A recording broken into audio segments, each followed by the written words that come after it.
The following law of attraction case histories have been taken from Neville Goddard's book, Imagination Creates Reality. Each of the following stories shows us how the law of attraction worked in these individuals' everyday lives, helping them to manifest what they truly desired, including a new home, a new car, marriage, success, and even a simple manifestation of a handkerchief. I hope these stories will inspire you to use the law of attraction methods set out in Neville's book, Imagination Creates Reality. You can find audio recordings of this complete book on my channel, Ice Blue Zen. Simply subscribe to this channel to access these and many more law of attraction resources. This story concerns a woman who will be referred to as Mrs. A.B. She knew that imagination creates reality, and had taught this principle to her 3 children, ages 12, 10, and 6. She had practiced this principle for years to obtain the things she desired. Although her husband had also heard this teaching, he had not put it into practice and actually was quite skeptical about results. One Sunday afternoon, this family went for a drive and came upon a new tract of homes for sale. As this was a lovely rural area, they stopped to look at the new models. They all loved the area, and the homes were large and beautiful with all sorts of modern amenities. On the way home, they talked about how wonderful it would be to own a new home in this tract. They already owned a home. However, they had borrowed money on it and had very little equity that could be derived from its sale. The husband said that although he would like to buy the home, it was not possible as they could not raise the money required for the down payment. Even if they sold their present home, the real estate agent's commission would equal the little equity they would realize. Mrs. A.B. told her husband that the only way they could obtain the down payment would be to sell their home on their own, thereby keeping the commission for themselves. The husband was very pessimistic about this, but told his wife to go ahead and place an ad in the paper, although he knew it wouldn't do any good. He was sure that there was no chance of selling the house in this way. The wife placed a small ad in the newspaper advertising their house for sale. A few nights later, when the husband had gone to bed early, she and her children drove to the tract of new homes. She felt that if she could walk through the new house and capture the feeling of actually living there, she would obtain her dream home. It was dark when they got there, but they found one of the houses unlocked. She and the 3 children walked through the house. The children decided on which bedroom each would occupy if they actually lived there. The mother instructed the children to actually sleep in the new house in their imagination that night, and she intended to do the same. For the next few days, they imagined living in their new home and taking walks in the woods that were adjacent to the tract. That same week, a man answered the ad in the paper. He did not seem very enthusiastic about buying the house but returned later that day with his wife. He told Mrs. A.B. that they had decided to buy the house for the price she was asking. When Ms. A.B. expressed concern as to how they would go about placing the home in escrow, he told her that he was a real estate agent and would go through the company he worked for. This family received the exact amount of money necessary for a down payment on their new home. The escrow was very short, and the family moved into their new home a month later. Mrs. A.B. knew that if she imagined herself sleeping in her new home, she would eventually sleep there in the flesh. Her children also learned how to obtain their heart's desire through the use of imagination. This is the story of Mrs. E.F., who had a desire to live near the ocean and used her imagination to fulfill her desire. She did not wish to sell her present home, but wanted to lease it for a year before making the decision to move to the beach permanently. Mrs. E.F. told 2 of her friends about her wish. One friend, who had used the principle of imagination, told Mrs. E.F. that she would imagine visiting her at the beach, in her new home. 1 week later, Mrs. E.F. traveled to Hawaii for a scheduled vacation. While there, she received a call from a friend who lived in San Diego. This friend told Mrs. E.F. that a perfect little house had just come on the market as a year-round rental, and she thought this house would be perfect for Mrs. E.F. Her friend also said that this was a very desirable rental, and that Mr. E.F. would need to make a decision immediately as the rental would very likely not be available when she returned from Hawaii. Mrs. E.F. told her friend to tell the owners that she would take it, trusting her friend's recommendation.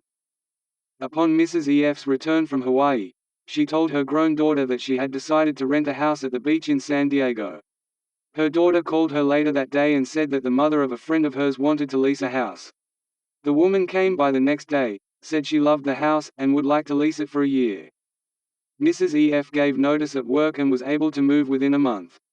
Since she was a nurse, she had no trouble finding a wonderful new job at a nearby hospital. Mrs. EF has since bought a house near the ocean and has spent 17 happy years living at the beach. Mrs. EF imagined that she was living at the beach, and her friend imagined that she was visiting her there. They did this for 1 week. It is interesting that while she was on vacation in Hawaii, events moved swiftly to bring about her desire. She did nothing to find a new home, nor did she do anything to rent her present home. Imagination was able to draw the necessary people into her life so that her wish could be fulfilled. What should be done after we have imagined our wish fulfilled? Nothing. You think you can do something, you want to do something, but actually you can do nothing to bring it about. God, our own wonderful human imagination, knows what things are necessary to bring about our desires. It is only necessary to go to the end, to live in the end. My ways are past finding out. My ways are higher than your ways. If we trust our imagination, it will accomplish all that we ask of it. Imagination can do all things. Have faith in it, and nothing shall be impossible to you. Mrs. CD had recently been divorced and needed to work to support her children as her husband refused to pay child support. Although her lawyer suggested taking him to court for non-payment, the woman did not wish to do this. As part of the divorce settlement, she was awarded a very old and not very reliable car. One Friday night as she was driving home from work, it was raining very hard and most intersections were flooded. She was about a mile from her home when she stopped at a stop sign. A truck coming toward her from the opposite direction went through the intersection, spraying a great deal of water as he drove past. The engine of the woman's car died, and she was unable to start it again. She removed her shoes before stepping out of her car as the water was more than ankle deep. She raised the hood and began to dry off the distributor cap with her handkerchief. She was crying at this point and her tears mingled with the rain. She finally got her car started and managed to get home to her children. She realized that it was necessary to have a dependable car if she was to work and support her children. She had no money for a down payment on a newer car and she did not earn enough to make car payments. She went to work the following Monday and a co-worker asked her to go to lunch. The co-worker had just purchased a new Pontiac Tempest and insisted that Mrs. CD drive her new car back to the office. Although Mrs. CD protested that she did not wish to drive someone's new car, she did get behind the wheel and drove back to work. While she was driving the new car, she captured the feeling that this was her car and she felt the thrill of owning it. For the rest of the week, while she drove back and forth to work in her old car, Mrs. CD imagined that she was driving a brand new car of her own. The next Friday, Mrs. CD's ex-husband called and asked if she would like to have a new car. This was the first time since their divorce several months earlier that he had offered to do anything for her, including paying child support.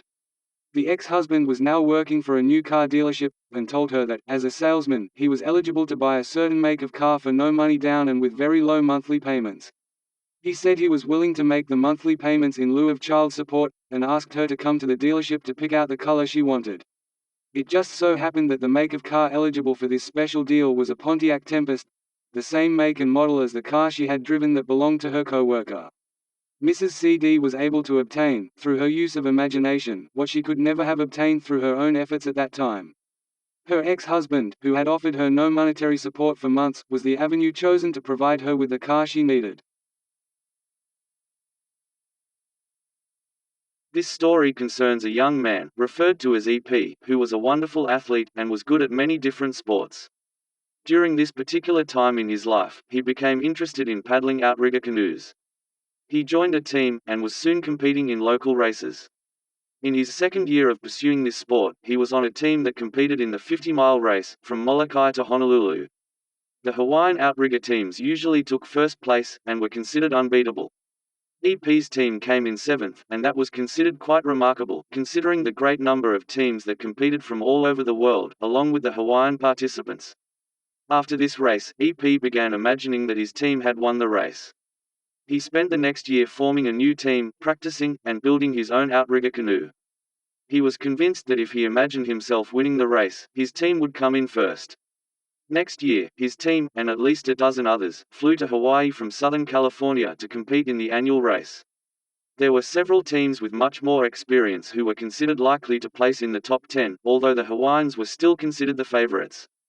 At the end of the race, EP's team finished first, ahead of the Hawaiians and all the other teams. EP now holds a paddle engraved with the words, World Champion, which was given to him upon his team taking first place. After winning this coveted title, this young man went on to coach other teams. He also began manufacturing paddles for outrigger canoes. His paddles are known throughout the world, and are used by outrigger teams who are among the top teams in the world. EP now makes his home in Hawaii, and enjoys coaching teams, manufacturing paddles, fishing, and sailing his own boat. He also uses his boat as an escort craft for the annual outrigger races. Mrs. J.K. was living in her twin sister's home, after having been divorced.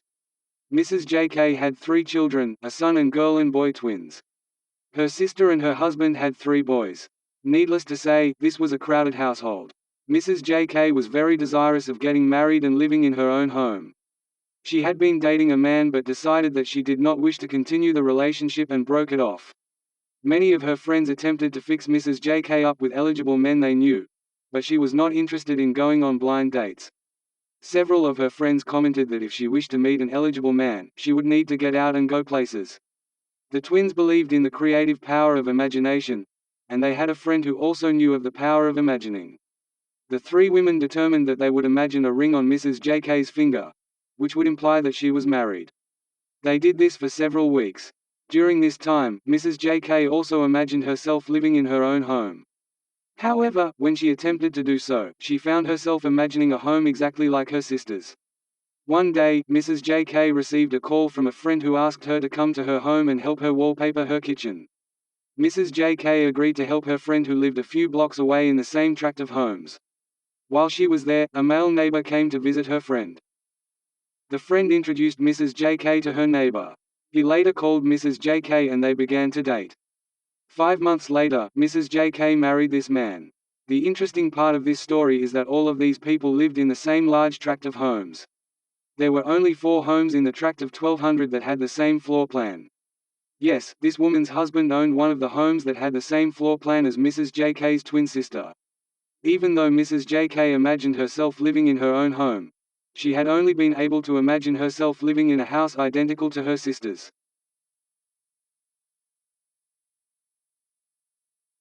This is a story about the friend, Mrs. L.M., who had introduced Mrs. J.K. to her new husband. During their friendship, Mrs. J.K. had tried to explain the principle of imagination to her friend who was very doubtful that it would work. One day, Mrs. J.K. asked her friend to come to one of Neville's lectures. Mrs. L.M. agreed to attend, but was not at all convinced that imagining she had what she wanted would result in obtaining it. But she decided to imagine a very simple thing: the receipt of a handkerchief.